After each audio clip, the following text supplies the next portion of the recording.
You're listening to BQN. Assimilate the audio. Okay, you ready? I was born ready. We're starting today. I'm starting today. Hello, I'm Davey. And I'm Mitch. And we are the Bargain Bin Gamers.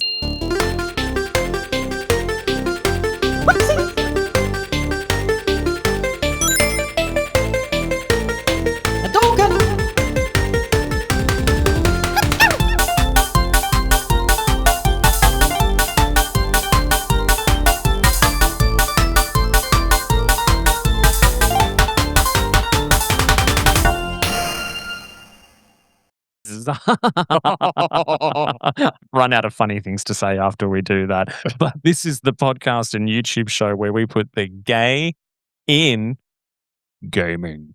Didn't even use the soundboard. He doesn't have access to the soundboard. While also looking after your hip pocket. I've just, you know what? My hip pocket, it's got holes in it. It's got holes in it. Burning holes. It's not even a pocket anymore. I'm blending my words together. Welcome to being gay, I guess. Welcome to being gay. Welcome to be a gay that's trying to survive Pride, have a birthday week, and get married all in the one hit. You're asking for too much. Just settle for strangulation like everyone else. Deary me. I was referencing the kink meme. You didn't get it. Is that something on the TikTok? Just read the next line. I'm on the TikTok. I know what's going on, but I recently tried the upscrolled. Upscrolled, yes. Have you heard of upscrolled? You told me about that, I'm pretty sure. I did. And it's like, you know how like Blue Sky is like the leftist bubble to Twitter. X being the right hellhole? Yes. Yes. Upscrolled is kind of like that to TikTok. I hope it's just as funny because I have some real comedy gold saved on my TikTok. Oh, excellent. Well, we'll upscroll it for you. I'll upscroll it, yeah. Okay. I'll just illegally torrent all of it. If anyone's on upscroll, please follow because there's no one following us. I'll follow. I'll support. Please. Anyway, now that that's out of the way, we would like to give a big shout out to this show's associate producers, Sam Johnson and Mei M. Sam and Mei. Sam has hung by us from day one, I reckon. Sam's a fan. What an absolute Sam's a lover group. of moi. We've been playing a brand new game that has gone into early release on Steam just this past week, I think. I know. I've been hearing a lot of buzz about it on Blue Sky, actually. I've been keeping my eyes out. And one that we've been looking forward to since and when I say we, I mean I, had the chance to play a demo at and interview the developer when we were at PAX. That's right. That game is Adaptory from New Zealand-based Stormcloak Games. Deep in uncharted space, your expedition took a challenging turn when your ship crash-landed. Master complex simulations to keep your outspoken explorers alive, face unpredictable challenges, and figure out a way back home. Adaptory blends base building with a cast of characters that have backstories, various stages of development, and reasons for you to actually care about them. Which, how could we not? Exactly. And, you know, I really do love caring about the people who I accidentally starved to death. We actually have been loving it. I have been full on addicted, which is why we have an extra special treat today from Stormcloak Games coming to us live from New Zealand. It's the Adaptory developer, Jevon. Hey, Mitch and Davey. It's lovely to be part of this. It's so good to see you again. Kia ora. Even though Thank you're on you. a Kia ora, yes, definitely. And even though you're on a screen this time, I mean, we had you in wonderful. I don't know why I'm doing this. Reality. Yeah, You were PAX was everything. amazing. PAX was so good. That just like the last day was just interview after interview after interview. It was awesome. But we stood out. I'm told. Yes, that's what I said. Little birdie told us, aka Jevon Prime. Yes. Yeah. I mean, one of the highlights of PAX. Yeah, well, I mean, we could probably say the same about you, to be honest. You were extremely friendly. Your game was really fun to play. You got to introduce us to the fabulous world of New Zealand gaming, which we hadn't quite really dipped a toe into yet. So Yeah. And I mean, you know, we loved a lot of what we played at PAX, but I think Adaptory is like, even the demo, when the demo was on Steam, I was like playing that over and over and over again. And Thank you. I just can't stop. I got to Thank you. Yeah, that's the game I've tried to make, is one that, you play it once and you're like, oh, I can do it again. And it's different every time, and you keep on learning more and more and more. Yes. Yeah. I definitely felt that was the exact reason why I kept coming back. It was never the same every time I played it. And obviously we'll get into it a little bit deeper, but it just has such a quality of like replayability, but you can still continue on and like fall in love with certain characters. So I think it's a really good sweet spot. I was very, very impressed when I played it the first time. And Thank you. yeah, I've been committing my work hours to playing it. So hopefully the government has Hopefully no one from work the listens to the podcast. Lars Scenza. My friends, none of my work friends would rat me out. So tell us, Jevon, what have you been up to since we last spoke at PAX? So PAX was in October, and since PAX was the last like physical event that I took Adaptory to, and then since PAX, it's just been heads down getting the game really ready for early access. So a lot of polish, adding a lot of tutorials, adding a lot of extra content, just really making the game as good as it could be before early access, because it is such a big part of the game. So it's been a lot of 6-day weeks. And I think you had some early success in early access, because I believe you told me you appeared on the Steam like front page, like the featured section. Yeah. What was that? How did that feel? I spent the whole day just refreshing Steam, seeing like where did we go. And at one moment, we were on the front page, like all over the place. Like, so we're number 2 on popular upcoming just before we launched, which is really cool. And we were number 7 in top sellers on the Steam page. Blew me away, absolutely blew me away. And the reception's been really nice. We've been getting a really nice community build up. I think our Discord numbers have almost doubled. I know it's hard to get a word in your Discord at the moment. We're used to having you all to ourselves. How dare you? I know. I'm like, somehow everyone is still just communicating really well. Yeah. I paste a picture of like my base, which looks like a 3-year-old's bedroom, and then all these other people at these super organized things, and I'm like, I'll go back to see if anyone commented on my base, and like there's all these others in like the last 5 minutes, and I'm like, never mind. Yeah, I've seen people play the game as well, and they show me their base. I'm like, how did you build that? I never thought of it. That's wild.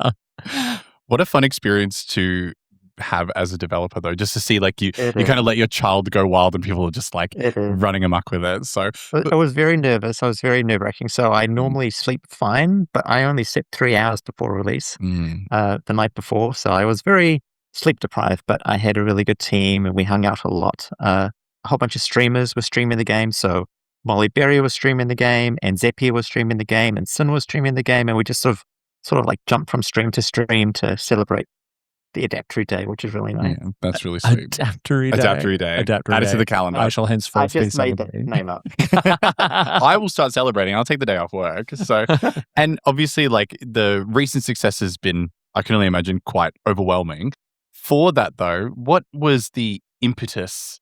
Impetus? Is that that's a word? Yeah, it is a word. I never know if you're using it correctly though. But go on. Right. So, what was like the impetus moment of, I need to make this game? Like, did it come to you overnight, or has this been like a passion project that you've really, really been sinking your teeth into? Like, what is the story? There's a whole bunch of different stories, I guess, that all came into Adaptory. So, like, I was sort of burning out at my previous work, and I was like, I want to do something different. And I was like, what if I make a game?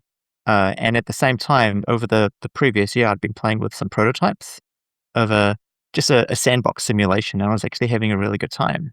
I was like, hey, what if I turn this simulation thing that I'm really enjoying into a game? And then I explored the space a bit more, came up with the game design document, and I was like, this is a game that doesn't exist, that only exists in my head. I need to make it. Had you had much experience in development before that? Like, what was your background in gaming? Yeah, so I'm mostly previously a web dev and a software developer, but I've been making games ever since I can remember. But this was my first commercial game. Nice. I thought Adaptory would be a game that was small enough that I could do solo, but big enough that it was interesting. Like, I didn't want to do another like puzzle game or another tic-tac-toe game or something like that. Like, I'd done this before. I wanted to have something that was juicy. Juicy. I do feel that that's the amazing things with games in the indie scene, especially a lot of the stuff that we've been playing and falling in love with, because they leave you with just a different impression compared to what you get. I mean, and there can be a lot of stuff out there, like you say, that is, rehash of, or just, a cash in on something that's been done before. But I feel like Adaptory is a really unique experience. And when you made it though, like what kind of experience or impression were you hoping to leave on players? Like what was the feeling that you wanted people to have when they played it? The feeling I wanted players to have when they played the game was to come away from it thinking. So I've been a teacher in the past, and I love it when the moment clicks.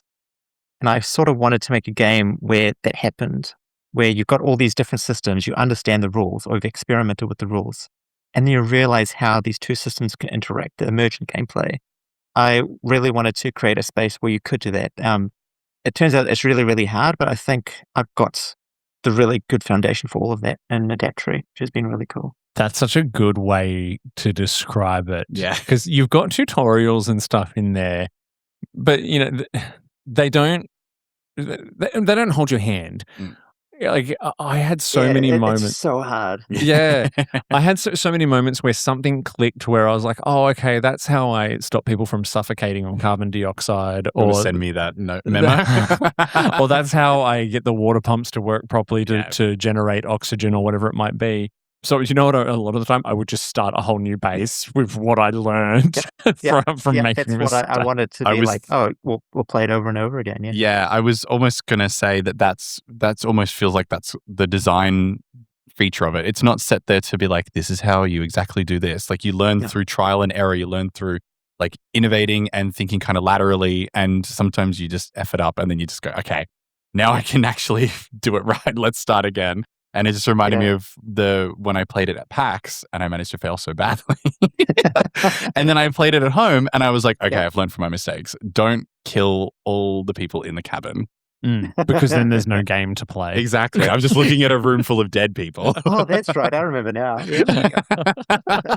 And it's funny. Yeah, it's funny that you mentioned it was like school. I was like, oh, that's why I was so bad at it that first time. Right, got it. Each time you play it, it's different. And I think 100%. I've managed to achieve that. Like each time I play it from the start, there's a new challenge for me, which is fantastic. So yeah, it almost feels a little roguelike to me in some ways because I don't know if that was intentional, but like my personal experience has been that way because it's not like you die and have to go back to the beginning and collect things, but more I restart with what I learned. You learn, and absorb, and you get a roll of the dice of the new characters and stuff as well. Yeah, exactly right. And then you kind of get a different sort of procedurally generated map. And so for me, it, like I said, not specifically a roguelike because that doesn't sound like the kind of game you were making, but those elements were blended in for me, and just that pure, I'm having to learn a lot through failure and then go back and try again. There's a bit of a segue there, right, though, into another question that I wanted to ask, which is about that, right? So how do you decide when to let players struggle versus when to offer guidance? Because you've got tutorials, but they tell you maybe like a third of what you need to know. It's so hard. It is so hard. I've been working with a game designer, and it turns out a lot of game designers is tutorials. It's like, how do you explain the game? So I think we still have to do a bit more tutorials, but it's in a really good place now to play the game from start to finish. But like, I want the player to be able to get their base into like, everything's not on fire state. Yes. Through the tutorial. And then to slowly like wean them off and get them to explore and to experiment. Like, what if I do this? What if I do this? So hand-holding through the start and then slowly going further and further back. But it is so hard. And because of the way that I've done tutorials, it's context sensitive. So the tutorials pop up when something happens. Yes. And players can play the game in whatever way they want. So there's been lots of edge cases like, oh, if you immediately kill everyone, then this tutorial doesn't make any sense. So how do you make them to all fit together? I personally found myself after a little bit ignoring the tutorials, and that was only because I wanted to experiment and learn on my own. Like I was like, this is far more fun just to see what works and what doesn't work than to play through the tutorial. Yeah, it's definitely. It was giving very teacher like learning pack. It was definitely when you said that you used to work in education, I was like, there it is. That makes a lot more sense because it was very it was almost like a choose your own story. Like you get to learn yourself, and then I have to agree. When you mentioned that, I was the same. Things would pop up, and I was like, let me figure that out. I will get there. I will blow it up myself. I think what I've done is that Charlie, the tutorial, is now there to, if you get stuck, you can open to Charlie and Charlie will help you through it.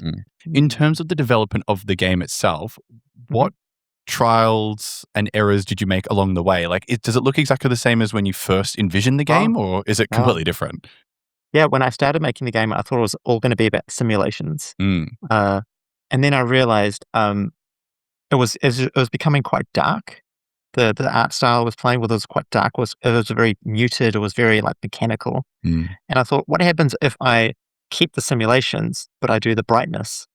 Like I've been watching a streamer do a lot of art, and their art style was very colorful and beautiful and bright. It's like, what if I took their art style and added it to the simulations? I think that would be a really cool balance.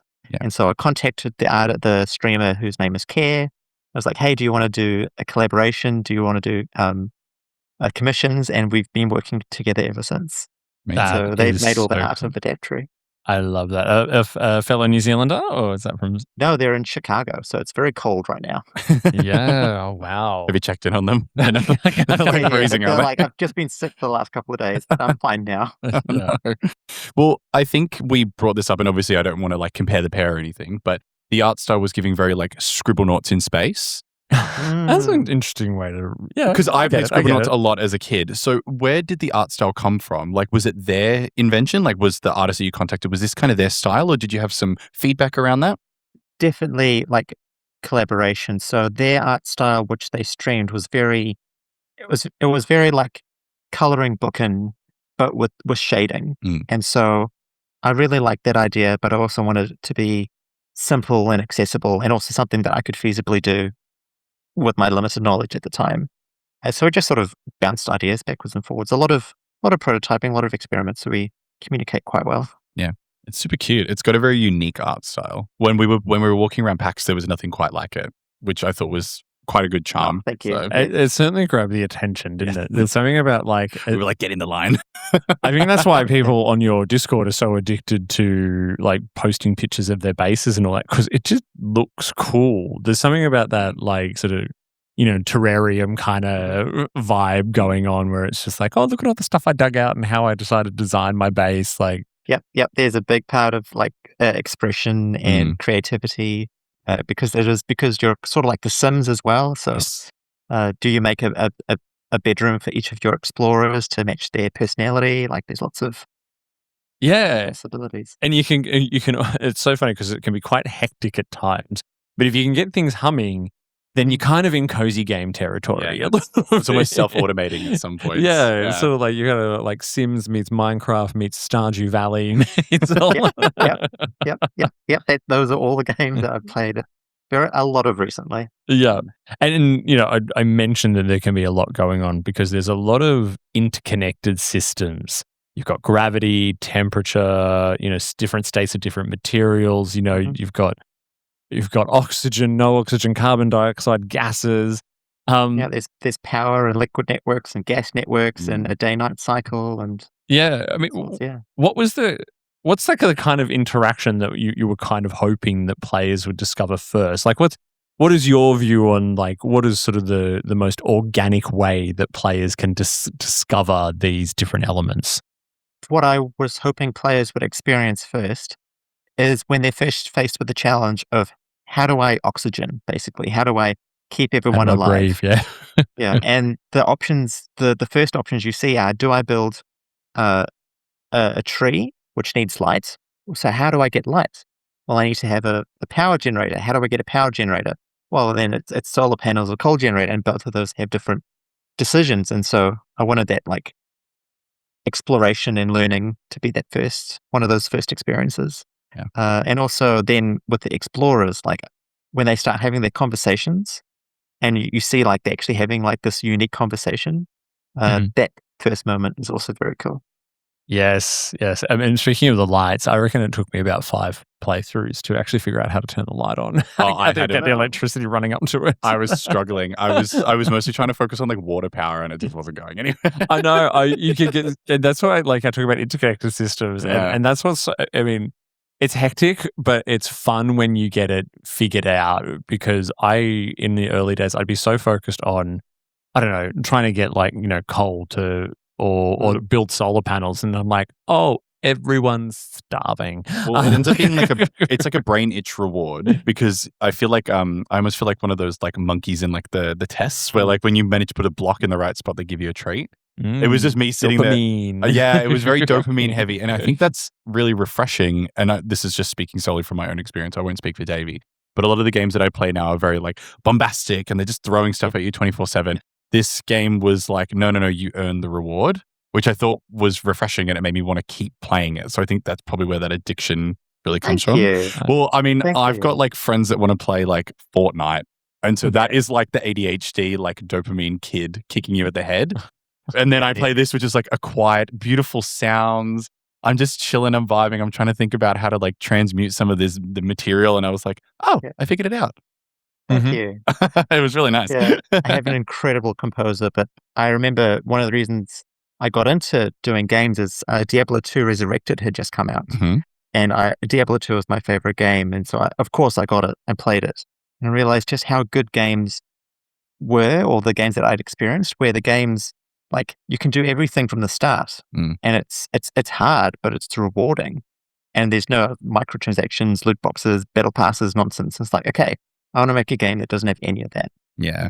Well, I'm glad to hear that I think it's helped. Well, you're kind of touching on a point. We're going a little off script, but that's fine. But there was a really famous interview, not to bring everything back to Pokemon, where they mentioned that they're constantly trying to compete with, gamers' attention. They're having to make games quicker and more accessible and like have microtransactions and stuff. I think it's really interesting that a lot of the indie people that we have met that are developing games are kind of bucking that trend and like respecting players a bit more, because I think it was 100%. It was a massive dip, and I noticed it. But to hear you be like, no, I want the game to be rewarding. It can be a little bit challenging. I want to reward, perseverance. I think that's really admirable, and I think that that's one of the reasons why we love talking to indie devs. Yeah, fuck that system. That's right. Yeah. I mean, I've been playing a bit of World of Warcraft Classic recently. I'm like, why do I enjoy this game so much? It's so slow. And it turns out it's because I'm engrossed in this world. And because you are slow, you get to enjoy this world. I'm doing a lot of game design study at the moment to try and get better at it. Yeah. You are the third person this week to tell me that they've got dive back into World of Warcraft. Oh, it's having a resurgence. Very briefly. Now I've gone back to Kerbal Space Program. Love it. And I love the little characters too, by the way. You were talking about them before, about their little conversations together and all that. They are just so adorable. And when they die, I feel like, because you hear that, dung, and sometimes I didn't realize I got them stuck in a hole, like with no oxygen or natural light. And I'm just like, how did you get there? Yeah. They are very cute. I guess, for the character design, I think it's kind of a unique way to design characters and people.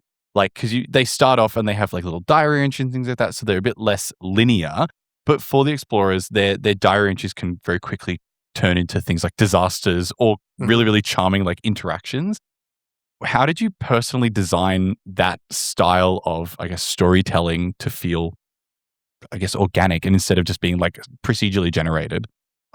Or is it super duper hard? That's a good question to Cass. So basically, Cass, the story writer, she's doing a PhD in narrative design, so she is an expert at this sort of stuff. And I was like workshopping with her, like I wanted to make a game where, like, I liked how Dwarf Fortress would generate stories, but they'd just be pages and pages and pages of text.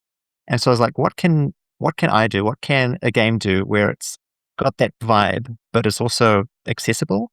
And so we came up with like doing personality types to have variations, and then like a very specific format of how the diary entries are written. and then events that trigger it, and then like relationships that tweak it, and like random switches in the text just to add a little bit more spice and variant. So it's mostly just been accidental, I think. Yeah. I've done some resets and I've had some really interesting character personality types.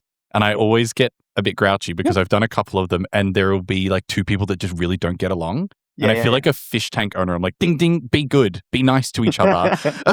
But it adds like a really interesting spice, and it does kind of harken back to what we were saying before, that roguelike, where it's like very different every time you play, and like you kind of got to work with the strengths and the weaknesses of the team. Did you like yours? Did you fall in love? It's actually interesting. It's something. So I personally have not paid too much attention to what the characters are putting in their diaries, because I'm usually so hyper focused on what I want my base to look like. And so he's like, I want a pretty princess house. I feel like I'd probably be getting further if maybe I was just listening to the people a little bit more.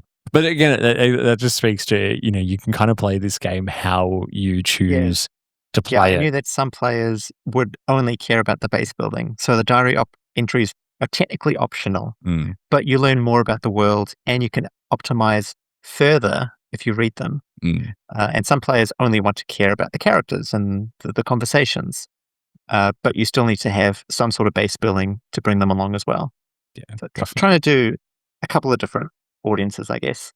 Yeah, which makes sense. But it's a good lead into my next question that I wanted to ask. And have the way that any players have built their bases or just been engaging with the game and its physics kind of really surprised you during like testing and during this early access phase?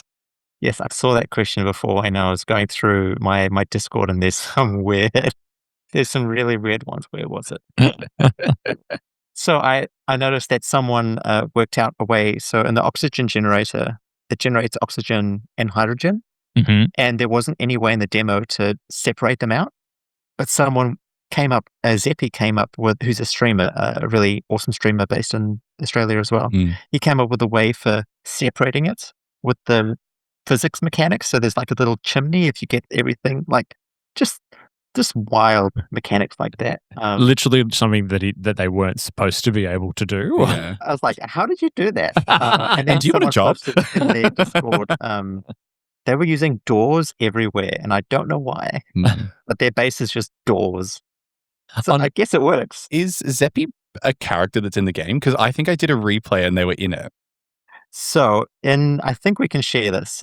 For early access, we worked with some content creators. I thought and we managed to get their likenesses in the game. And there is a chance that you'll get to play with them in a normal run through, or you can put in their code and actually play the. Because you said the name and I was character. like, is that the base person? I had that person in my base. That's so random. Yeah, no, I met Zeppy at PAX 2023, and he's just been one of the loveliest, most supportive fans so far. Love that. Shout out to Zeppy. I know you're listening. No, you're listening. We'll tag you, Zeppy. Make a reel. Well, you mentioned this before, where there was the separation of those two elements and things like that, and just these quirky little changes that I guess players can find. But it kind of leads to one of my struggles with the game. Not that it's a problem, it's a struggle. But this is a him problem. This is a me problem. The game will often give you multiple issues at once. It doesn't just be like, okay, here's part A, part B, part C. It's like actually have the alphabet and sort it out and prioritize what the problem is. I'm quite bad at that. Yeah. And so is that an intentional design philosophy? Did you do that on purpose to be like, you have these various things you have to manage, prioritize the important one? Kind of. So I wanted it to feel like there were multiple things going on at once, but ideally you wouldn't see them all at once. Right. So your first playthrough, I'd be like, oh, I need oxygen. And then you're like, you come up with a solution, and then you realize that your base is on fire, basically. Okay, so now I need to do oxygen and also keep the base cool. And then, then we've run out of resources. Like I wanted it to gradually get harder and harder. It's like easy to play, hard to master is what I'm trying to do. Yeah. Yeah, and it's worked, like, because and I think that's what draws you into it, right? Because you're just like, oh, this is so simple and charming, and like, oh my god, what the hell is going on? Why is everyone burning to death? I just wish that they would wake up instead of suffocate. But like, well, actually, they fixing do. a few pathfinding and No, that's totally a me problem as well, because I'm just like, but then sometimes I need them to do something, and I'm like, they're all asleep. I just pressing the button. Guess we'll die. So I have noticed so I've been watching a lot of playthroughs and getting a lot of feedback, and something I've noticed is a whole bunch of players are saying the game is way too hard, and a whole bunch of players are saying the game is way too easy. So in the first update, which is coming out very soon, I'm going to be adding difficulty levels. And so in the super easy one, explorers aren't going to be able to die, I think. Mm-hmm. And then in the super hard one, death is permanent. So also no sort of cryo play. tubes and all that, which I think there might be cryo chambers so you can store them, but Right. maybe no glow roses to bring them back to life. I think I'm going to have to play the easy version. it's going to be like, I got to get good. it's going to be like in, like the more recent Super Mario games where if you like die over and over again, it's like, here's a little hat that makes you invincible. And I'm like, thank you, I need to play the game. So let's talk a little bit about, your experience as a developer. So, you've had help. You've built a team around this game. You've done a lot of, but the core of the game is very much Jevon. It is. What's been some of the biggest joys and the biggest chaoses of being a solo developer on your first big commercial game? Yeah, so being a solo developer, I guess some of the joy is knowing that I get to make all the decisions. So like the creative decisions, the marketing decisions. Like when I saw Twitter was going on fire, I'm like, you know what? Do we need to be on Twitter? No. Nope. And we're like, okay, I get to make the decision. Yeah. But then the flip side of that is that I have to make all the decisions. So when there's a really hard decision, there's no one else to bounce ideas off. That's pretty rough sometimes. Like sometimes I had to stop working with some really cool people because we ran out of funding, or like having to have like really hard conversations with some of the with others is hard, and there's no one else to rely on that. But it is really cool knowing that the game is very much what I've been putting into it. My partner played it recently, and they said, like, it's basically just what goes on in here. Like the way that I've made it is very much how I operate. It's cool. How interesting that they picked up on that, right? Like, wow, like for them to know you so intimately and to be able to go, this game is you. That's really, really cool. It was really sweet. Well, very systems heavy, very like lots of science, lots of creativity and playing around. Yeah. But also supportive, hopefully. That's so beautiful as well. But also I think you kind of hit the nail on the head where it's your baby. The game is your baby, but also, oh my God, it's your baby. You have to put it out into the world and just like let it be free, but also, having hard conversations to look after your art, I can imagine, would not be easy. Something I learned early on is I need to listen to what the game wants to be. So like I was listening to some early music that my composer was doing, and I was like, this is really cool music. But then I put it into the game, and it's like, this is not the right music for the game. And I've learned to then accept that and like, okay, I have to listen to what the game says it wants, what feels right for the game, as opposed to what I want for the game. And that's helped a lot. Yeah. Well, with that as well, if you could take some advice, maybe just like one piece of advice and kind of take it back to day one you, I bet you've written something down for this one. What kind of advice would you give to yourself? So I came up with two answers. The boring answer. So there's the boring answer. The boring answer is do more market research from day one.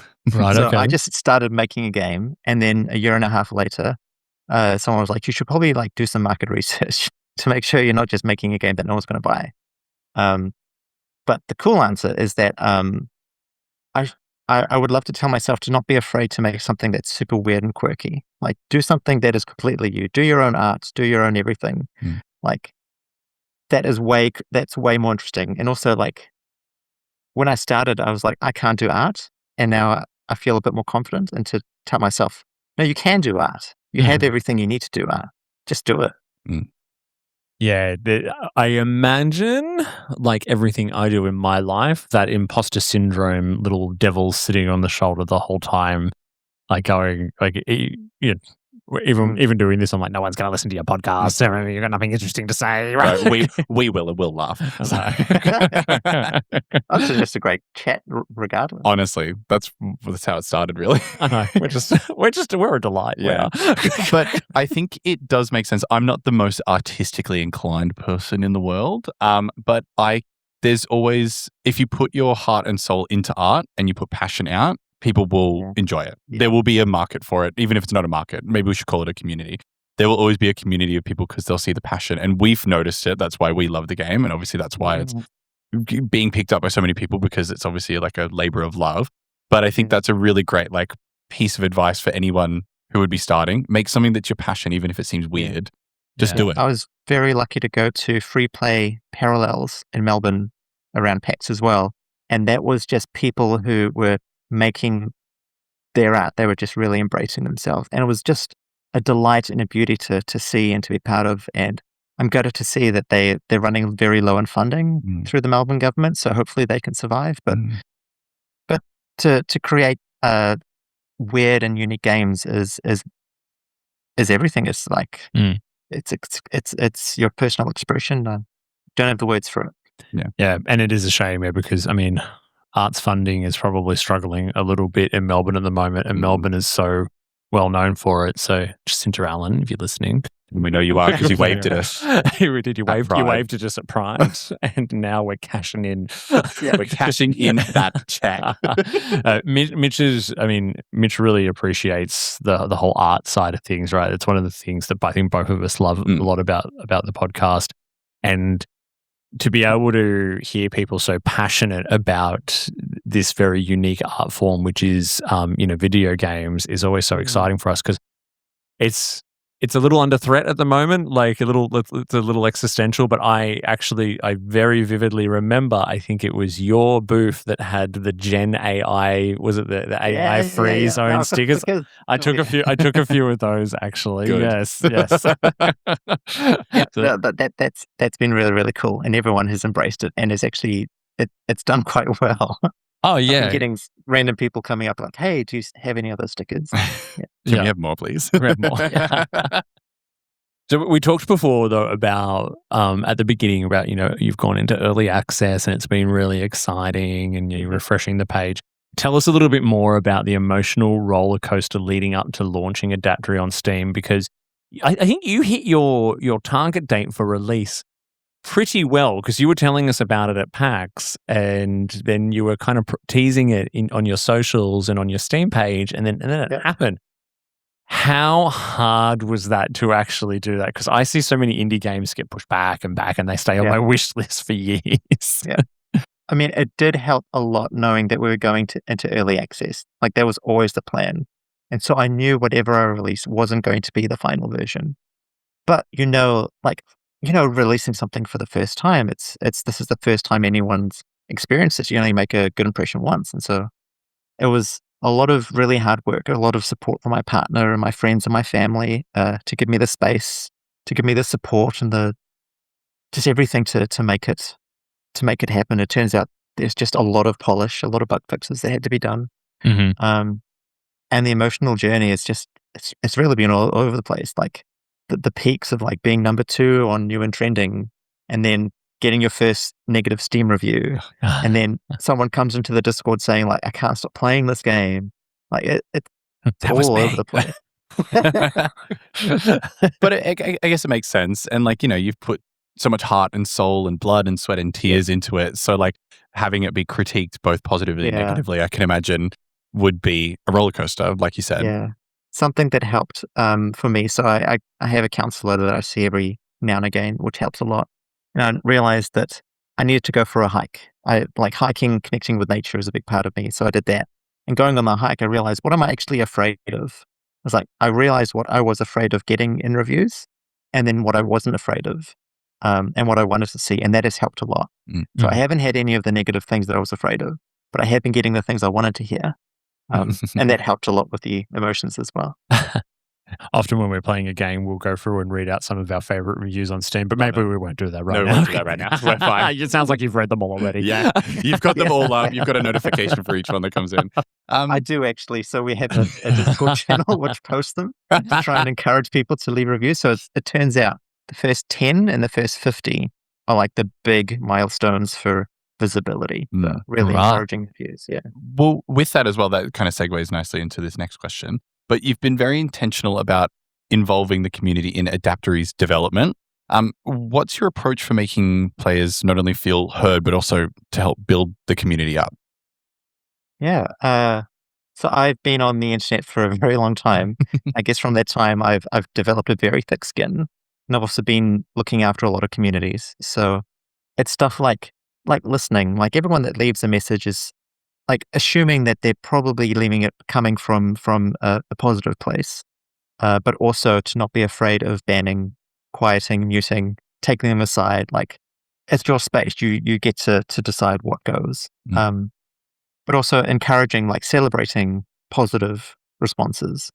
And something else that I learned I did a lot of Aikido a long time ago. And from Aikido, it's all about redirecting energy. And so if negative energy comes in from someone, instead of just like pushing against it, you sort of redirect it, be like, oh, thanks for that feedback. Have you considered doing this? Or what if I did this? And that sort of diffuses the negative energy. And that seemed to help a lot as well. Yeah, that's fantastic. It just saves you, like, I can imagine there'd be like the trolls that you just have to get rid of. But yeah. But you're always, man, like sometimes it's the negative feedback that can help you grow. Yeah. So there's like constructive feedback and negative feedback. Constructive feedback, I'm like, thank you. This is really helpful. Negative feedback, I'm like, okay, you do you. Yeah. Trust me, we're gay gamers on YouTube. I do my fair share of comment deleting. Every time I go to the comments, I'm like, they're all just telling me how pretty I am. And Davey's like, yeah, no, it's not always like that. I was like, because it's our YouTube channel and we don't want that shit. We get to do whatever we want. This is our space. But then I see like my community, like someone will say something mildly negative and the community rallies around the game, which is just really cool to see. Well, I feel like you're attracting, or what you've kind of put into this game, and like your own energy is attracting like-minded people. The community focus that you've had through using streamers to help with the game and promote the game and be in the game, like that all leads to just a really like strong, positive community, which will push out the trolls and the bullshit, right? Like, because you'll just become immune to it. Yeah. I hope so. That's the plan, at least. We'll see what happens. Yeah. And has the community ever suggested something that made you think like, oh, okay, that's going in the game? Like, has the community feedback actually made it into the final product? Lots. Like a lot of like UI stuff, a lot of like little tweaks here and there. Like I remember when I took it to PAX 2023, someone came up and was like, this is awesome. Can you turn off the stars in the background moving? Because that triggers my motion sensitivity. And I was like, that is so easy to add and makes it so accessible at such a wide range. So I always remember that. Yeah, that's actually such a cool example, right? Like you say, like a little tweak, which most of it people won't notice. And you know what? I probably appreciate that the stars don't move either. So I probably feel the same. Yeah, it's an option. Yeah. And then stuff like someone came up to, I think this was 2025, and someone said, I really need the ability to prioritize. I was like, oh yeah, that's a really good thing that the game needs. And so we added it really quickly and it's done well. Yeah. Lots and lots of stuff like that. Nice. Yes. And I think that feedback would be pretty useful because I also kind of get a little car sick. So there's something you wouldn't think about. Do you guys have, I didn't check, do you guys have, oh my God, what's it called? What is it called? Oh my God. Color blindness? Real settings or at all? Podcaster. We haven't got the thing that where it changes the colors, but I intentionally make it so that colors don't convey information. Right. Yeah. I noticed that. Yeah. I'm big into accessibility. But also like trying to not overwhelm with text. It's very tricky. Yeah. But I'm not actually sure, like, does having a switch to change color settings help for color blindness? I know That's it. the dev thing. I know it's useful for like a lot more like point and shoot games because obviously you Yeah. can see who's a teammate and who's an enemy. I'm probably not the best person to ask because I don't have color blindness, but I think for locating specific items like items of interest, it's pretty useful. Mm. But you probably want to talk Yeah. to someone that needs it. I was more just wondering. Yeah, no, I'm looking for people. If anyone has color blindness and would like to help out, would love to try some things and see what works. Yeah, Nice. shout out. Well, hopefully one of our listeners, that'd be really nice. That way we can be in the game. We can be like, Oh my God, we can be in the game. I'm the guy that annoyed you Let's about just take color it. blindness. And in terms of developing a game, I can only imagine how taxing and tiring it can be on your personal life. But what's it like building a commercial game while also being a mum? Like, what is that? What is the Yeah. juggling of that? Yeah, so we were very, very lucky to have our first daughter, Serena, about 2 years ago. She's just under 2. So originally my plan was to go to Steam Next Fest and then immediately take it to early access. But taking it to Steam Next Fest, I was like, no, the game's not ready yet. So I just decided to push it back. It's definitely a juggling thing. So there's a couple of really good panels about navigating parenthood as a game dev as well. But I think one of the big things that stuck with me is being intentional of what you look after. You can't do everything. You can't spend 60 hours a week on a game and also have a well-supported child. Absolutely. So I'm very clear with my boundaries. Like I work in these hours, Yeah. and then time that I'm with her is just her. Yeah. There's no other distractions. It's just quality time. Yeah. And hopefully that works. I picked up on that even when we were communicating, scheduling the podcast, right? You're like, no, these days that's kiddie day. I'm on kid duty those days, and that's all I do on those days. And yep, cool. Like, Yeah. and that's good balance though, right? Like, Because like making a game, sure, it'll last for a long time, but this person that you're helping to learn about the world is even longer. And the first 3 years is the most crucial time. So I've been really trying to spend as much time as I can while also making sure the game can be released so I can keep on working on it and don't have to go back to normal work. What Is what I can't keep you- on saying to my counselor. Yeah. What can't you do though? You're developing a commercial game, raising a child. Oh my goodness. you're a web Can dev. we stick you onto World Peace next, please? If anyone Oh my would God. listen. World Peace through Adaptory. I can see it. It's such a I see calming it. game for a game that can be so hectic. I see it. I need to ask this next question. Yes. Very self-indulgent because I remember you mentioning a particular franchise when we saw you at PAX that is very close to my heart. Now, I understand you're a massive Star Trek fan. Who is your favorite captain and why is it Janeway?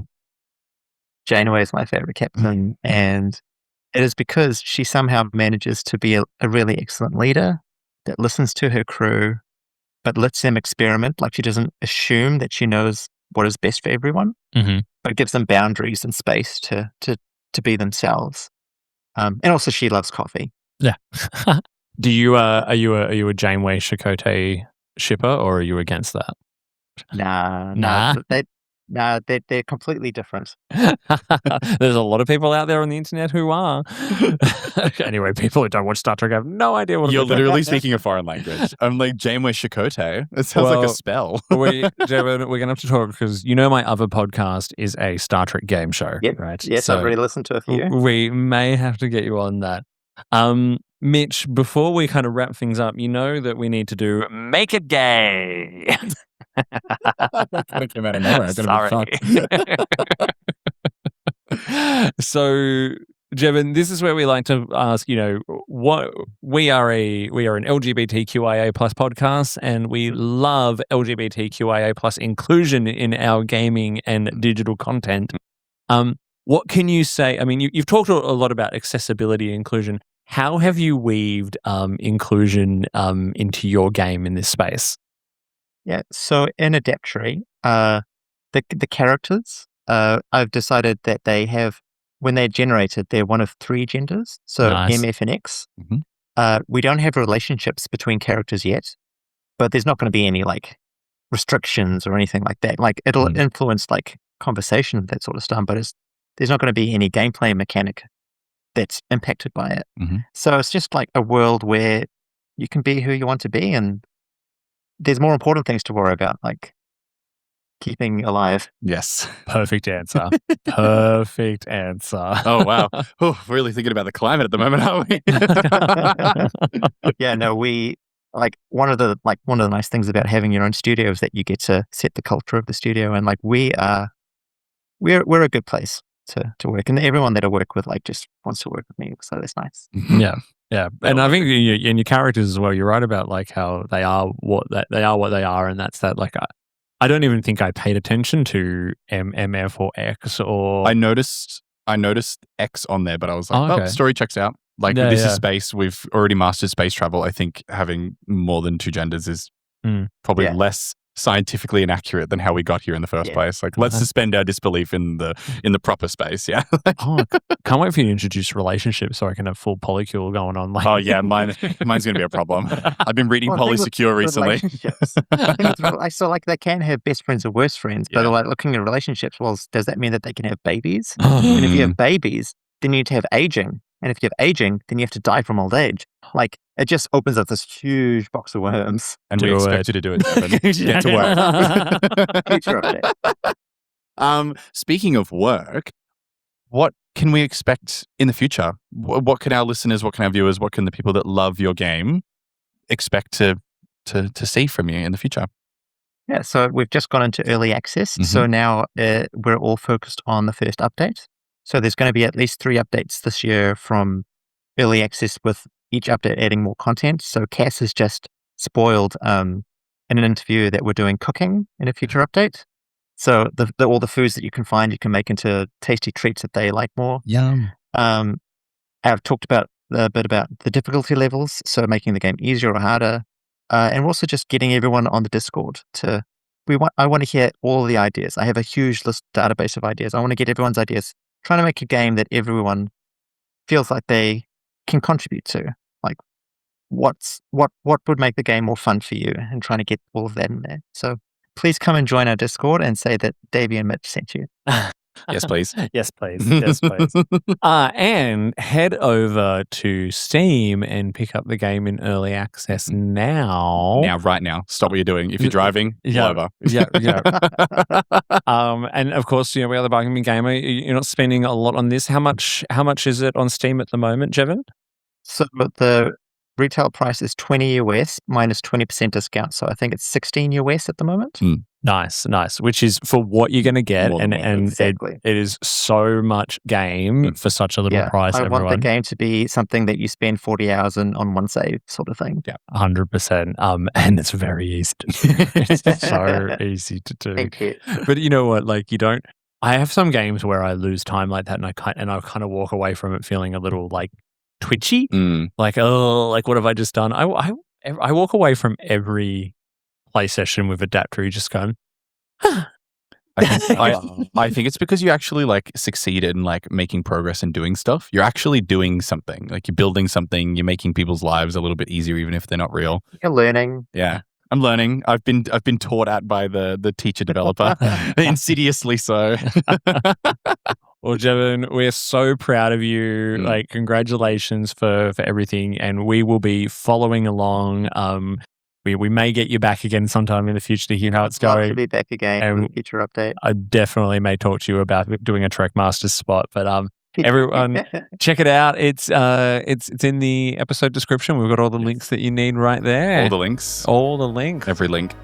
Just link. Well, Jevon, thank you so much. Until next time, I've been Davey. And I've been Mitch. And we've been the Bargain Bin Gamers.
Double T Media.